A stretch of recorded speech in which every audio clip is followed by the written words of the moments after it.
Hello and welcome. In this tutorial I'm going to show you a few methods to fix the volume too low issue on Windows 10. Usually this is related to the drivers, but it can also be a different problem. Hopefully one of these methods does the trick for you. We start with the first one. This is going to troubleshoot your audio device. Click on the Windows search bar and type in Sound Settings. Click on it. First make sure that the correct output device is set. Here you can also adjust the master volume, but both of these settings are probably fine as they are. If they aren't, adjust them accordingly.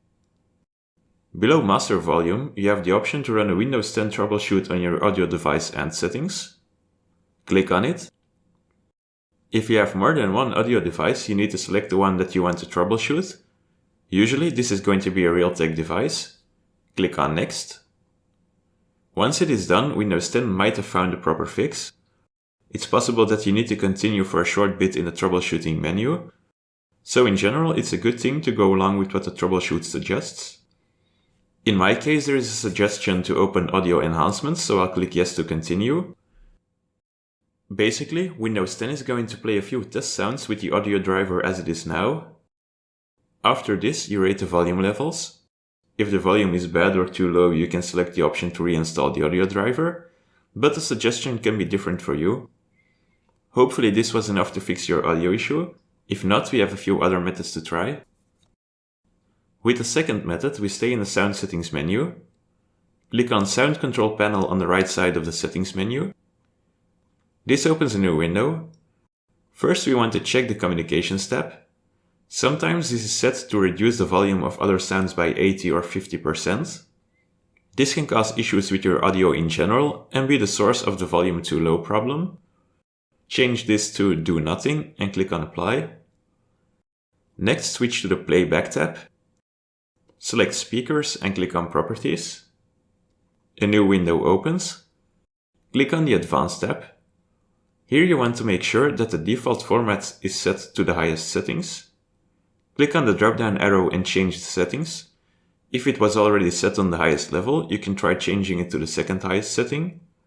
Usually your sound card should be able to handle the highest available settings, but it could be that this distorts the sound a bit. On the right side you have a test button that plays a few notes. You can use this to test the different settings. Check if this fixed your sound. If it didn't, continue on to the next method. In the next two methods we are going to use the Device Manager. To open this, search for Device Manager in the Windows search bar. Click on it. Click on the drop-down arrow next to Sound, Video and Game Controllers. Here you want to select the relevant audio device. This can be a different device in your case. Right-click on it and select Update Driver. Then click on Search Automatically for drivers. With this option, Windows 10 is going to check for other available drivers that might solve the problem. If possible, updating the driver is quite fast to complete. If the drivers did not update, you can try clicking on Search for updated drivers in Windows Updates. This is a bit of a long shot, but it's worth a try. If this didn't solve the issue, continue on to the next method. For the last method, we stay in Device Manager. Again, right-click on your audio device and select Update Driver. This time we want to choose the second option, Browse my computer for drivers. Select Let me pick from a list of available drivers on my computer. Select Realtek High Definition Audio and click on Next. This can take a minute or so. Once the installation is complete, you need to restart your PC. Hopefully your volume levels are back to normal. This concludes our How to Fix Volume Too Low on Windows 10 tutorial. If you have any questions or comments, let me know. Be sure to subscribe if you want to watch more Windows or software related tutorials. Thank you for watching and I'll see you in the next one.